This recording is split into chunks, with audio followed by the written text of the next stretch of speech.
Hello everyone, today we will be presenting our project titled Predicting Brain Response using Multimodal Inputs and Bidirectional LSTM Networks. Before we get into the model, let's first look into the foundation of our data, which is the fMRI. fMRI, or Functional Magnetic Resonance Imaging, is a neuroimaging method that measures brain activity by detecting changes in blood oxygen levels. The challenge of predicting the fMRI is the many aspects of inputs that need to be considered from the dataset. For example, when handling movies, the main stimulus aspects are video, audio, and language. So here is where the Argonaut project came to play. Argonaut is an international research challenge that aims to connect neuroscience and AI. The competition is to predict human brain activity, or fMRI itself, in response to the movie stimuli. So here the training dataset is first one is in distribution. We use the French series from season 1 to 6, The Born Supremacy, Hidden Figures, Live, or a BBC documentary, and The Wolf of Wall Street.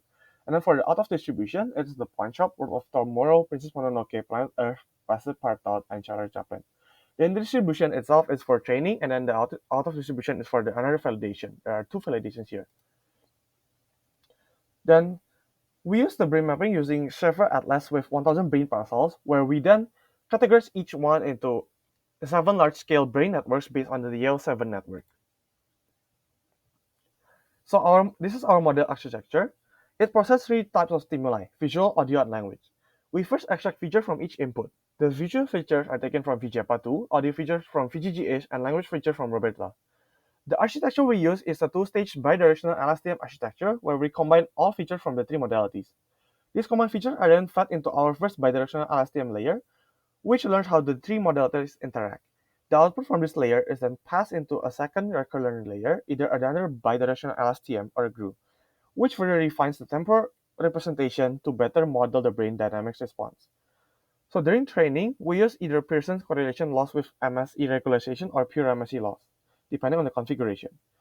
To match the natural delay of the brain reaction to stimuli, we also apply a 3TR lag, or 3 timestamp lag, where the model predicts the fMRI response that occurs slightly after each stimulus.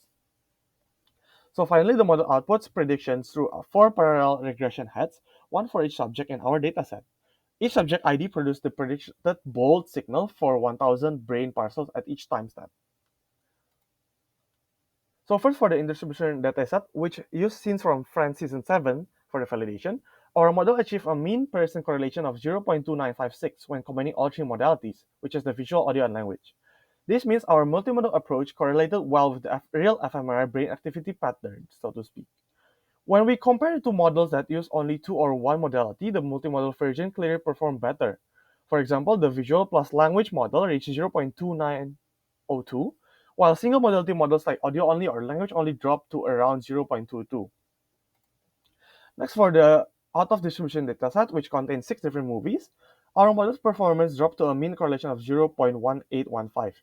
This decrease is expected because these clips are very different from training data, where they include 1 non-English dialogue and 1 silent film. The models like RoBERTa and VGG-ish, which were trained mainly on English and audio and text, struggle with these variations. Still, the multimodal model remained the best performer, showing that even with different data, combined multiple modalities provide a strong prediction on brain activity. To summarize, the model performs best when all 3 modalities are used together. The result highlights how important it is to integrate vision, sound, and language, just like the human brain does. For the future work, ideas for future improvements, our current setup has a solid multimodal framework, but there is one limitation, which is the computational budget. So we couldn't run the latest state-of-the-art transformer models, which requires large resources. So with the change of models, there is room for, of course, improvements. Another idea for future work is to enhance multilingual coverage. Our model mainly uses RoBERTa and VGG-ish, which were both trained on English language data. This becomes a problem for non-English films because the model could be changed to multilingual models or other SOTA models in the future work. Next, the connection between models can be strengthened such that the visual, audio, and language models do not work independently in our model, but in the future, if possible, that they can be combined so that they can combine each of the modalities information from different sources.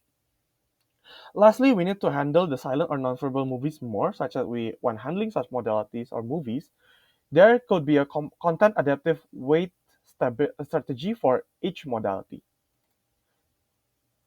That's from us. Thank you for watching.